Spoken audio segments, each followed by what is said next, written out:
Hello everyone, hope you all are doing good. Welcome back to Learnify. आज हम एक term को discuss करने जा रहे हैं और वो टर्म है जियोपॉलिटिक्स।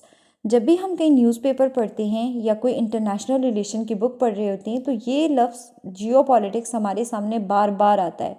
आज हम देखेंगे जियोपॉलिटिक्स होता क्या है, जियोपॉलिटिक्स की इम्पोर्टेंस क्या है और इसका हिस्टोरिकल पर्सपेक्टिव देखेंगे। जियोपॉलिटिक्स के दो कंपोनेंट्स हैं, geo and politics. One by one दोनों को देखते हैं। जियो का मतलब होता है, अगर हम जनरली देखते हैं तो geo stands for world, I mean earth. और अगर हम स्पेसिफिकली इसको कंट्रीज़ के पर्सपेक्टिव में देखते हैं तो इसका मतलब होता है जियोग्राफिकल एस्पेक्ट्स। फॉर एग्जांपल, एक कंट्री है, उसकी टेरिटरी, उस कंट्री की लोकेशन क्या है, presence of natural resources in that country, वहाँ का क्लाइमेट कैसा है, वहाँ के फिजिकल टेराइन कैसी है, लाइक प्लेचूज़ हैं वहाँ पे, प्लेन्स हैं, माउंटेन्स हैं, या वहाँ की पॉपुलेशन कैसी है। हम ये सारी चीज़ें देख रहे होते हैं जोग्राफिकल एस्पेक्ट्स में। और जियो का मतलब भी यही होता है। एक कंट्री अपनी ज्योग्राफी को कभी भी चेंज नहीं कर सकती, अपने ज्योग्राफिकल एस्पेक्ट्स को कभी भी वो चेंज नहीं कर सकती, वो हमेशा उसी तरह से परमानेंट रहते हैं। फॉर एग्जांपल, पाकिस्तान है, पाकिस्तान अपनी लोकेशन चेंज नहीं कर सकता, पाकिस्तान की लोकेशन ऐसे ही रहेगी, उसकी टेरिटरी भी ऐसे ही रहेगी, क्लाइमेट ऐसे रहेगा, नेचुरल रिसोर्सेज भी यही रहेंगे। लेकिन एक कंट्री ये चीज़ इंश्योर कर सकती है कि वो अपनी ये जो लोकेशन होती है उसको एज अ स्ट्रैटेजिक एसेट के तौर पे यूज़ करे, वो उसके लिए लाइबिलिटी ना बनी हो। सेकेंडली, जब भी कोई कंट्री अपनी फॉरेन पॉलिसी फ्रेम करती है तो वो अपने जोग्राफिकल फैक्टर्स को देखते हुए अपनी फॉरेन पॉलिसी डिसीजंस लेती है। दूसरा था politics. Politics is all about power distribution, कि किस तरह से दुनिया में पावर डिस्ट्रीब्यूट हुई है। सो अगर हम एक जनरल डेफिनेशन देखते हैं जियोपॉलिटिक्स की, तो geopolitics is a influence of geography on politics and international relation. इसमें हम देखते हैं कि जो ज्योग्राफिकल फैक्टर्स हैं वो किस तरह से एक स्टेट के बिहेवियर को इन्फ्लुएंस कर रहे होते हैं, या फिर आपकी जो लोकेशन होती है वो आपकी फॉरेन पॉलिसी को किस तरह से अफेक्ट कर रही होती है। अब देखते हैं इंपॉर्टेंस क्या है जियोपॉलिटिक्स की। दुनिया एक ग्लोबल विलेज बन चुकी है।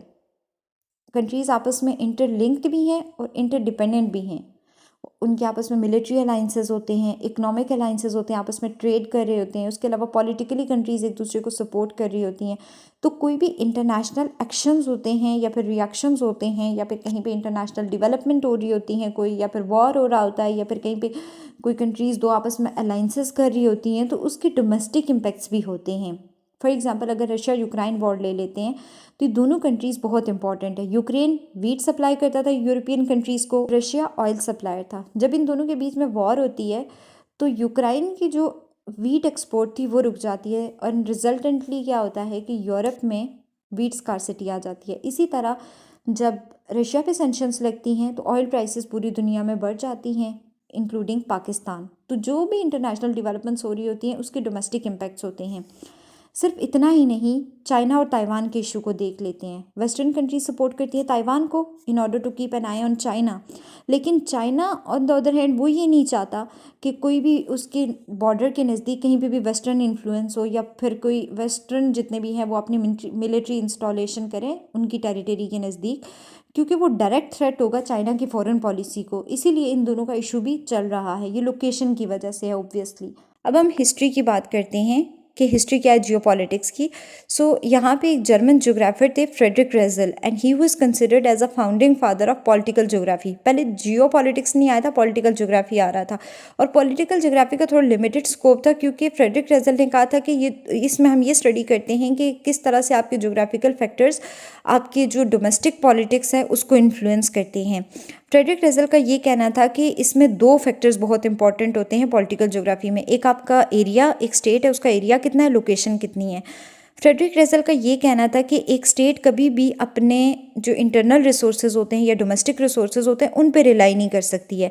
अगर एक स्टेट को इंटरनेशनल अरेना में ग्रो करना है, सक्सेसफुल होना है, तो उसको बाहर बेटर अपॉर्चुनिटीज़ को एक्सप्लोर करना होगा। और उसने कहा था कि अगर एक कंट्री ग्रो करना चाहती है तो उसके लिए उसको ज़्यादा टेरिटरी और ज़्यादा रिसोर्सेज की ज़रूरत पड़ेगी, और वो फिर दूसरी कंट्री से टेरिटरी और रिसोर्सेज कैप्चर करना चाहेगा, और फिर कॉन्फ्लिक्ट क्रिएट होता है रिसोर्सेज और टेरिटरी के ऊपर दूसरी स्टेट्स के साथ। फ्रेडरिक जो थे वो बहुत क्लोज थे जियोपॉलिटिक्स को एक्सप्लेन करने के, बट ये वाली जो टर्म थी जियोपॉलिटिक्स, ये एक स्वीडिश पॉलिटिकल साइंटिस्ट थे। उन्होंने फर्स्ट टाइम यूज़ की थी 1899 में रुडोल्फ किलेन ने।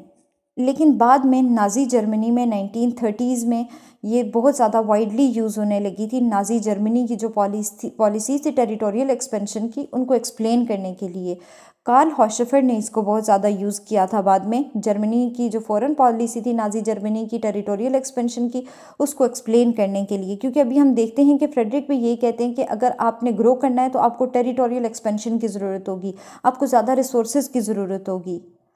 As a academic discipline 2 scholars की इंपॉर्टेंट कंट्रीब्यूशन हैं जियोपॉलिटिक्स में। At the end of 19th century 2 scholars थे, इन्होंने इसको एज एकेडमिक डिसिप्लिन के तौर पे जियोपॉलिटिक्स को आगे लेके चले थे। पहले थे अल्फ्रेड थायर महान। अल्फ्रेड थायर महान का कहना था कि जो ब्रिटिश थे, वो जो उन्होंने कॉलोनीज़ बनाई थी एशिया में या फिर अफ्रीका में, वो समंदर के थ्रू गए थे। तो अगर किसी के पास कोई भी कंट्री है, उसका सी पे कंट्रोल है, तो पूरी दुनिया को कंट्रोल करेगी। लेकिन उसी वक्त अल्फ्रेड जॉन मैकेंडर थे, उन्होंने टेरिटोरियल पावर पे फोकस किया था और उन्होंने एक थेरी दी थी, उस थेरी का नाम था हार्टलैंड थेरी।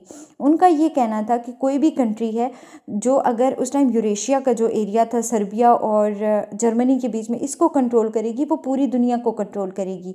बाद में ये जो जियोपॉलिटिक्स की थेरी थी वर्ल्ड वॉर 2 के बाद, इसकी इतना ज़्यादा इन्फ्लुएंस नहीं रहा था, क्योंकि न्यूक्लियर जो अर्जाइनल्स थे, बैलिस्टिक मिसाइल थे, वो डेवलप होना शुरू हो गए थे। लेकिन अभी भी जियोपॉलिटिक्स की इंपॉर्टेंस है इंटरनेशनल रिलेशन में, क्योंकि जब भी कोई भी कंट्री अपनी फॉरेन पॉलिसी को फ्रेम करती है तो वो अपने जोग्राफिकल फैक्टर्स को देखते हुए करती है। तो एक कंट्री की लोकेशन एक इम्पॉर्टेंट रोल प्ले कर रही होती है आपकी फ़ॉरेन पॉलिसी को फ्रेम करने में। फॉर एग्जांपल, अगर कोई कंट्री आइसोलेटेड है या कहीं आइलैंड है, उसकी फ़ॉरेन पॉलिसी अलग होगी। कोई कंट्री लैंड लॉक्ड है, जैसे अफ़गानिस्तान है या फिर सेंट्रल एशियन रिपब्लिक्स हैं, कज़ाकिस्तान, किर्गिज़स्तान, अज़रबैजान, उज़्बेकिस्तान, तो इनकी फ़ॉरेन पॉलिसी अलग होगी। पाकिस्तान है, पाकिस्तान लैंड लॉक कंट्री नहीं है, पाकिस्तान की फ़ॉरेन पॉलिसी डिफरेंट होगी। तो एक कंट्री जब भी फ़ॉरेन पॉलिसी फ्रेम करती है तो वो डिफरेंट फैक्टर्स को कंसिडर करती है। उन फैक्टर्स में से एक फैक्टर क्या है, वो आपकी लोकेशन होती है। That's all for today's topic. If you have any question then write me in the comment box, या फिर इंस्टाग्राम का लिंक मौजूद है वहाँ पे डिस्क्रिप्शन में, आप उस पर मुझे मैसेज कर सकते हैं। Thank you so much.